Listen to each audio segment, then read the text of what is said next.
Good afternoon, ladies and gentlemen, and welcome to another episode of The World Today, where we bring you the latest news updates from around the world. I'm Raham Morsi, and I'm joined this afternoon by Morsi, a member of the Chatham House, Love London.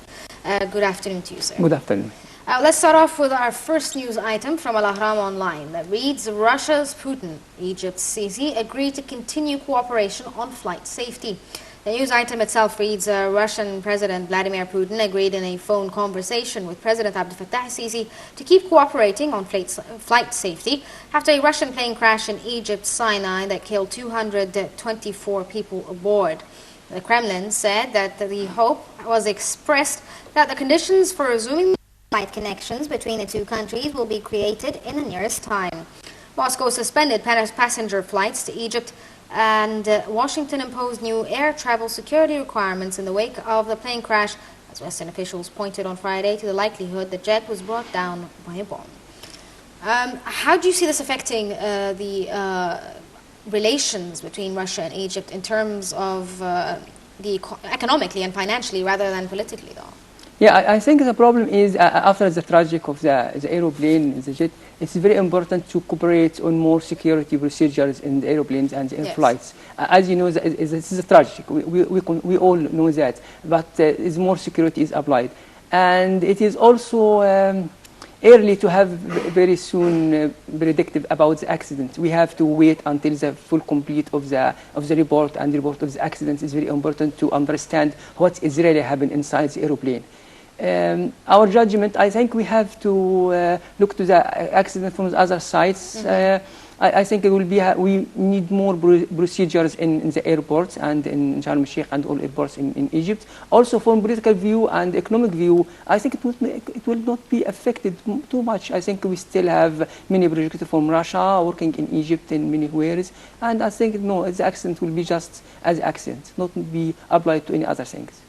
But the thing is, with the plane crash, a lot of countries have asked their citizens to come back from Egypt, and in fact, like Russia, for instance, and Britain. How's that going to affect the tourism industry? Yes, of course, the tourism will be broken down like what's happened in the last year. If you remember, the same happened in the last year of Sharm el-Sheikh. And I think we get accustomed to accidents happen in this time of year. I think because of November and December is very important for tourism in Sharm el-Sheikh. I think the people in Sharm will be suffer a lot. But I hope that the security procedure will be end very soon to back the life to normal in Sharm el-Sheikh.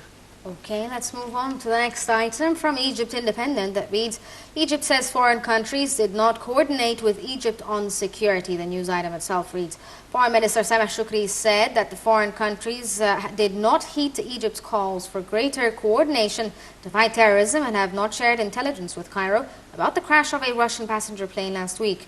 An investigation is underway to determine the cause of the crash, but several countries suspended flights to the Sinai resort of Sharm el-Sheikh, citing the possibility that the flight which originated there was brought down by a bomb. Shoukry told a news conference that the information was heard about has not been shared with the Egyptian security agencies in details. Firstly, a lot of foreign countries, and especially newspapers, have sort of jumped the gun and stated that it is in fact a terrorism act without an official report coming out. Why do you think that these countries are coming out with these press releases about it? I think there is more propaganda in the story because we have more product because the report is coming out, and also because I think a leak of some reports coming from some foreign intelligence saying there is a bomb in some ways, there is an accident and something happened in the airplane.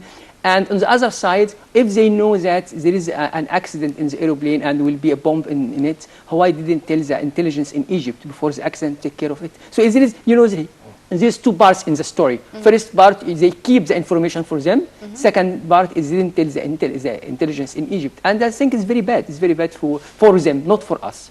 Because, it is very bad for them, not for us, because we need... I think we need to more cooperate with the other intelligence agencies in over the world, maybe in Russians, in UK, and United States. We know they have a lot of more resources because already they're working in many places more than what happened in Egypt. But I think to share information with other Egypt is very important too. But why is it that these intelligence agencies did not share information with the Egyptian authorities? I think they maybe there is no more trust. I think there is no trust between the two agencies, is maybe a part of it. And also sometimes some information, sometimes will be not confirmed yet, so people don't make problems before the confirmation is coming. So I think it's two parts of it. More trust between it, mutual trust between the two agencies, and the other thing, something is not confirmed. And I think all these things will not be confirmed before the report is coming, what happened really inside the airplane. Okay, let's move on to the next news item from the Daily Star of Lebanon that reads, Israeli soldiers shoot severely injure Palestinian woman in the West Bank. The news item itself reads, a Palestinian woman was shot and severely wounded by Israeli troops in the West Bank city of Hebron on Friday. The Israeli occupation forces said the woman attempted to ram Israeli soldiers with her car in the occupied West Bank. According to the press release by the Palestinian Ministry of Health, 2 young men were also wounded when Israeli troops fired at the car, while another young man was injured by a rubber bullet. All of the injured were rushed to hospital in Hebron. Palestinians have been protesting since the beginning of October against Israeli attempts to build more settlements in East Jerusalem and force out Arab residents of the city, which is the planned capital of the future Palestinian state. More than 72 Palestinians have been killed by the Israeli occupation forces since the beginning of October. How do you see what's happening between the Palestinians and the Israelis so far? It seems that this is another wave of the Intifada sort of uprising again. This is a fear internationally. Yeah, it doesn't coming up to be a full Intifada. It just be in the first stage of Intifada. Yes. And you mentioned 72 wounded and very high number in just 2 months, and it is very important. And I think because I think they call now it's a war of knifes war, and started between the Israeli and Palestinian. I think it's very important because last Friday the Israeli authority allowed the young to pray in the mosque inside the Jerusalem. I think is more procedures between the two parts, between Israel and the Palestinian, to set everything back to Israel life and to convince we have to live together. And I think Kerry was in Israel 2 days ago, and they have negotiating with Palestinian and Israel to sit back and solve the problem. But the Israeli side is very adamant on not conforming to the probability of a peace talk, I suppose. That Netanyahu himself is disagreeing completely with Kerry. Is that true? Yes, it's true in some way, but I think because there is a lot of things they should do between... the problem now is Jerusalem. Yes. It's very important to stop all the problems between the two parts, and the wall is very important. But I think they need to negotiate in the basic rules for peace between the Israeli and the Palestinians. Yeah. If it's done in this way, it will never come to peace between them. Yeah. But they don't seem to be able to find some sort of middle ground. No, not now. I think also because the Israel is very cautious about anyone, any woman, any man coming near any soldiers. As you said, they should maybe last days shoot a girl just because she's coming near some soldiers. I think a lot of worries, a lot of fears in coming in the Israel, and I think the Palestinians have to be negotiated and solve the problems between them. No way. Okay, let's move on to the next news item from RT that reads, after Iran feud, Obama and Netanyahu turn to Israel's aid wish list. The news item itself reads, a rare agreement between the two bickering leaders may actually be the card when Israel's Benjamin Netanyahu and U.S. President Barack Obama meet next Monday for the first time since the signing of the nuclear deal. Their White House talks will be an important step towards a new U.S. military aid package that could burnish the right-wing Prime Minister's security credentials, now challenged by a wave of Palestinian protests. The meeting, the first between the two leaders in 13 months, could be also underpin Obama's assurances that he has Israel's backing, and help deflect the accusations from Republican presidential hopefuls that he and any Democrat successor are less pro-Israel. But the Israeli-Palestinian peace, eluded Obama during his term, will likely take backseat to reaffirmation of strategic ties. How do you see this possible meeting, the meeting between President Barack Obama and the Prime Minister Netanyahu? The relationship between Israel and the U.S. has recently become very tense. How do you see this meeting? Yeah, I think first of all, the cause of tense is the Iranian negotiation agreement, and succeeded with Iran, and as the agreement is already done. So this is one part, and Israel was very worried about this agreement, and I think the agreement didn't solve the Israeli problems. Yes. We understand that Israel is very cautious about Iran because there is no any trust between the two countries. This is one part, and also because Obama is he almost saying just this will solve the problems for Israel and nuclear for Iran. Iran will never go to have some military nuclear ambitious or any kind of military nuclear weapons. This is one part, and Israel is still worried about the agreement, and also Israel and now because of this agreement, Obama is neglected any peace agreement, any peace negotiation with the Palestinian and Israel. What we seeing now in the case of Palestine, the result of these negotiations, because he neglected the peace agreement for a long time, yes, and then coming back. So now I don't see any meeting will be getting good results, because anyway Obama doesn't anything to press or to exceed the Israelis, to do something with them. So what we'll see in this agreement, I think, will be just talking between the two parts, and I think they'll not solve any, and also still have 1 year. Yes. In his presidentials, so it will be not solve anything with the Palestinian and the Israeli. So I think this meeting will be nothing with it. Would it be possible that this meeting is also a way to break the ice between the Iranians and the Israelis? Yeah, I think the worry between Israeli and the Iranians may be in some way will be improved in some way, but I think Israelis still have worries. The kind of weapon systems in Israel, the kind of ambitious to have more advanced systems and weapons, is to make a balance in between Israel and Iran. It will never happen. Yes. The United States will keep Israel on top edge of the military weapons in the Middle East, and in this time Iran will be still worried. So I think if we think that there is be some balance or some improving of relations between Israel and Iran, I don't think it's happening in the future, at least in the near future. Okay, let's move on to the next item from the Gulf Today. It reads, Gulf states, BRICS should do more for Syrian refugees. A senior U.S. official said that the Gulf Arab states such as Saudi Arabia and Qatar, as well as the so-called BRICS emerging market nations, should do more to help Syrian refugees. The official said that some Gulf Arab states, such as Kuwait and the United Arab Emirates, had contributed strongly for refugees, while others, such as Saudi Arabia and Qatar, could do more. She added that some of the Gulf states' contributions for the refugees varied from year to year, and that she would like to see their efforts better integrated into the international humanitarian system. None of the 6 states of the Gulf Cooperation Council, Saudi Arabia, Oman, United Arab Emirates, Kuwait, Bahrain, and Qatar, has signed the UN Convention on Refugees, which has governed 2 international laws on asylum since World War II. Gulf states say they have taken in hundreds of thousands of Syrians since the civil war began, not as refugees.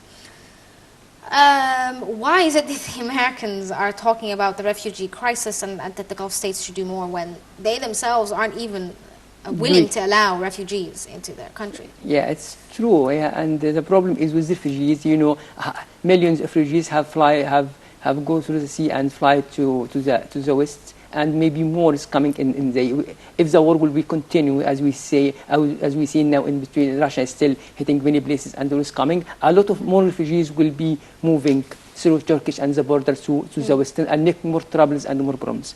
Yeah, United States is away from any refugees. It's very away from any refugees in the Middle East. I think anything they can do or say, just let the Arab people support or help the refugees. And also the problem is the refugees. The people is afraid in many countries in Middle East from refugees. Maybe in countries be afraid the change of the demographic situations in their countries, and these people coming to make troubles and revolution. This is make afraid of the people change. The Qatar, the Gulf countries, they need to keep. They could help with money over other countries, but to have these people in their countries, there will be change in these countries, and they're afraid they make troubles in What about Europe itself? They seem to be having an issue with refugees.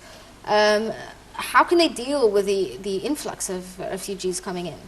I think now a lot of walls have been built in many countries. Yes. In many countries, the walls is built to forbid people and to just stop people in their country to move to another country, and this will be a big problem. Because also now for example, is Germany have said, okay, I need to agree with the numbers of people coming with the EU, which country will be guests for other people. This is one part. The other part is after a while, these countries in West will accept more refugees. It will be send refugees for other countries out of the Western countries or out of the EU or back to some countries Middle East. This is a big problem, and the problem is, now is for France, Germany, and other countries will be saying we have a lot of troubles, we have a lot of social lives, we have to keep the level of social life for our people, so we can't accept, and also with the financial troubles coming in next years for EU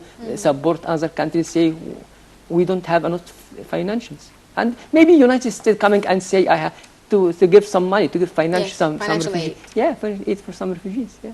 Okay, let's move on to the next news item from the Washington Times. That reads, riot police crackdown on Turkey student protests. The news item itself reads, Turkish riot police fired rubber bullets and tear gas on Friday on students demonstrating against President Recep Tayyip Erdogan and the government control of universities.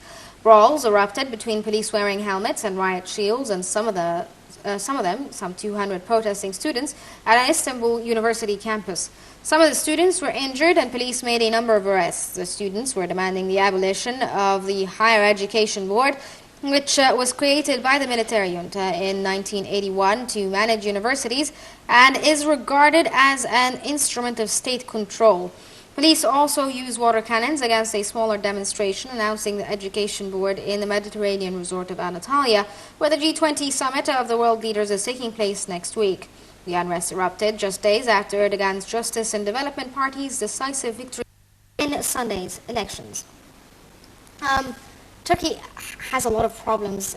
Recently, they've had a lot of protests and a lot of turmoil within Turkey itself. In fact, Europe has criticized them for their human rights track. How do you see internal politics in Turkey? I think the new government will face a lot of troubles. Yes, of course, because now we know that he has been elected for the government, yes. And he need to have new policies for the Turkish. I think he did a lot of good things for his economic in Turkey, but I think he now need to move to the social life. He need to move to the people. And his succeed will be depend on what he is doing for his people. Could solve the problem for the social life, for students, for people protesting, and more rights, more democracy. He will be succeed. But if he's failing, sometimes it will be bad.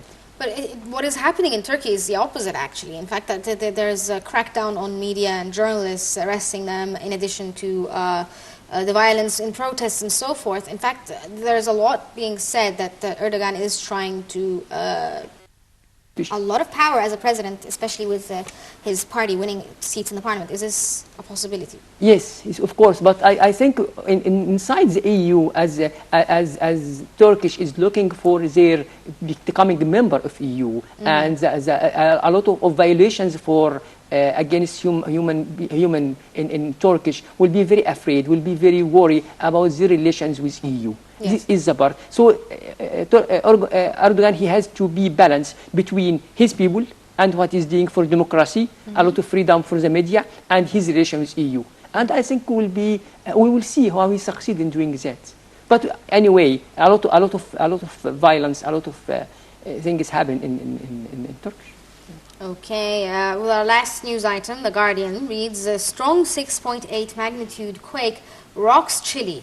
A strong 6.8 magnitude earthquake struck Chile earlier on today, but there was no tsunami alert. The U.S. Geological Survey said the quake hit the central region at a depth of 36 kilometers at 4:31 a.m., but the Pacific Tsunami Warning Center did not issue an alert.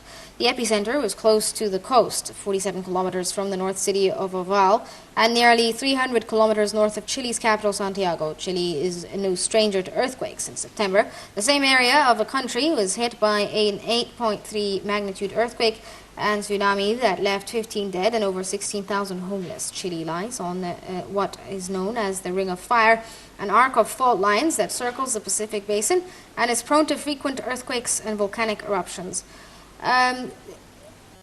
These natural disasters seem to be popping up everywhere in the world so far, and there seems to be no system provided by the international community, I suppose, in sort of fighting this. When it does happen, that they have some sort of system to help people on the ground.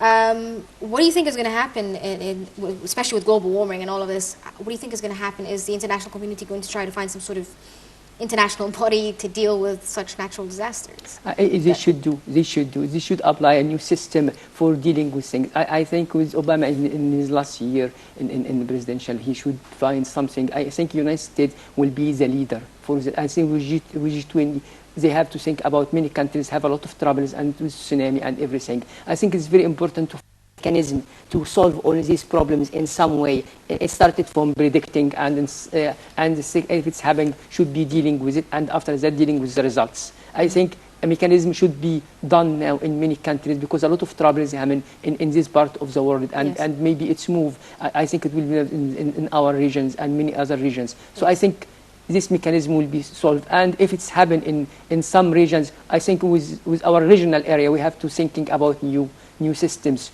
to apply for this kind of crisis and natural crisis. Well, unfortunately, sir, we ran out of time. So, Major General Mahmoud of the Chatham House of London, thank you so much for joining us this afternoon. Thank you so much. Thank you very much for coming here. This brings us to the end of this episode of World Today, but stay tuned for more updates on Nile TV.